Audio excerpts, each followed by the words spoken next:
Hey man, can we talk about Eric Adams? Can we talk about Eric Adams for a second? Now let me start right here and let me say this. Everybody's saying, yeah, they taking Eric Adams down because he didn't agree with the Democrats. Eric Adams going down, and Eric came out and tried to make it a black thing. It ain't nothing to do with being black, you old Section 8 Kim looking, Crypt Keeper looking ass Negro. It ain't got nothing to do with blackness. But I'm going to submit something to you guys. I'm going to submit this to you.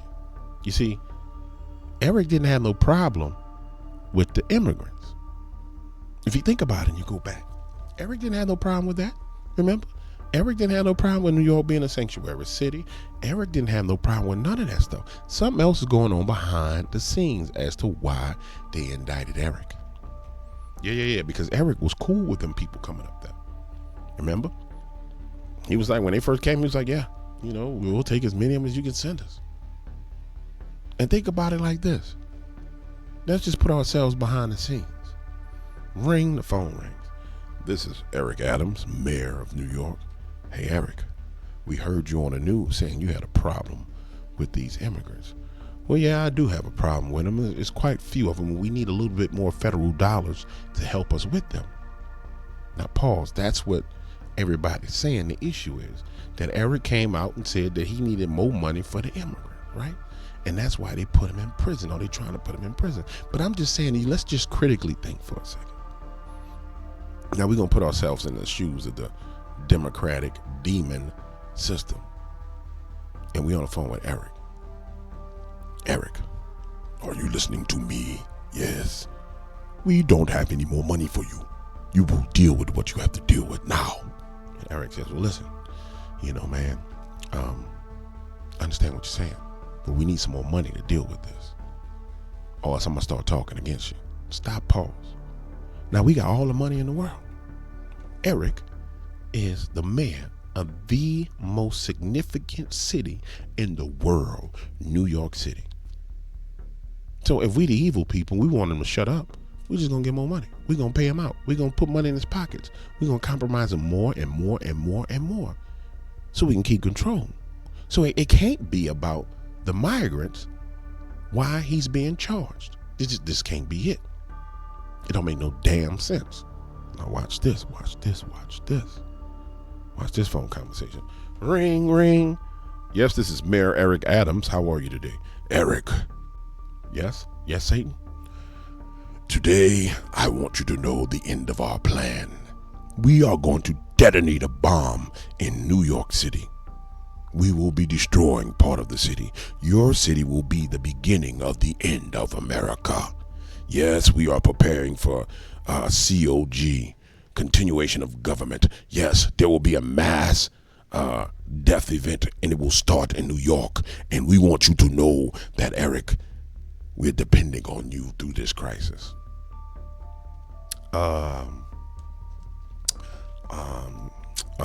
Okay. Satan, I'm not really cool with that one. You told me that when I came here, I was going to be mayor, I was going to bring some immigrants in here, I was going to get paid some money, I was going to get out of office. Now all of a sudden you're telling me we're going to destroy New York, and I'm going to go down and take the blame as the mayor who's in the middle of the destruction of New York? I don't think I'm cool with that. Eric, you don't have a choice. I am Satan. Well, Satan, I'm going to have to tell you, I'm not with it, and you're going to have to kiss my ass because I'm not doing that. And if you try to do anything, I'm going to come out against you. You will rue the day that you have turned against the Democratic Party of Satan. You shall rue the day. That's what I think happened.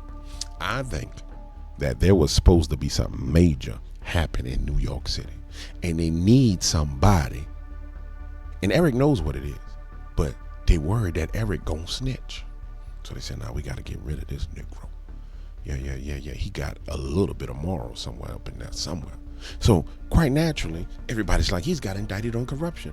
All them bastards corrupt. That's what they do. They blackmail and compromise each other. All of them is corrupt. So the corruption thing ain't nothing to me. That's a distraction. That's a diversion. Now what I'm not figuring out is why Eric just don't come out and burn a building down and say, no, this is what they're gonna do in New York.